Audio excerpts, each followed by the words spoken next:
కృష్ణా నదీ జలాల్లో మేము చాలా గొప్పగా చేసినాం, మీరేదో అన్యాయం చేస్తుందని పదే పదే వీళ్ళు చెప్తుంటారు. కృష్ణా నదీ జలాలు తెలంగాణ రైతాంగం ఎక్కువ ఉపయోగించింది మన కాంగ్రెస్ ప్రభుత్వం వచ్చిన తర్వాత. నేను మనం చేస్తాను, కేవలం 299 టీఎంసీ మనకి సరిపోతాయి, 512 టీఎంసీ ఆంధ్రాకి ఇవ్వండి అని గతంలో ఉన్న బీఆర్ఎస్ ప్రభుత్వం ఒప్పుకుంది. మనం వచ్చిన తర్వాత అది కుదరదు, మనకే 555 టీఎంసీలు ఇవ్వాలని చెప్పి మన కాంగ్రెస్ ప్రభుత్వం కృష్ణా వాటర్ డిస్ప్యూట్ ట్రిబ్యునల్ లో పోరాడుతున్న విషయం కూడా నేను యావత్ తెలంగాణ ప్రజానీకానికి తెలియజేస్తున్నాను. వాళ్ళు అధికారంలో ఉన్నప్పుడు కేంద్ర ప్రభుత్వం గానీ కృష్ణా రివర్ మేనేజ్మెంట్ బోర్డులో మాకు 290 టీఎంసీలు సరిపోతాయి, ఆంధ్రప్రదేశ్ కి 512 టీఎంసీ ఇవ్వండి అంటే 34% కృష్ణా నదీ జలాల్లో మనకు, 66% వాళ్లకు అని ఒక సంవత్సరం కాదు. ఇక కృష్ణా వాటర్స్ డిస్ప్యూట్ ట్రిబ్యునల్ తీర్పు వచ్చే వరకు, supreme court judge justice Brijesh tribunal తీర్పు ఇచ్చే వరకు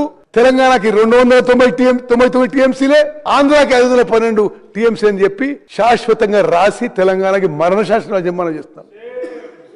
వాళ్ళు 299 టీఎంసీలు అడిగితే మేము అధికారంలో వచ్చిన తర్వాత నేను స్వయాన ట్రిబ్యునల్ ముందు అప్పీర్ అయ్యి తెలంగాణకి ఆ 811లో 555 టీఎంసీలు కేటాయించాలని చెప్పి ఇప్పుడు వాదిస్తున్నాము, వాదనలు కొనసాగుతున్నాయి.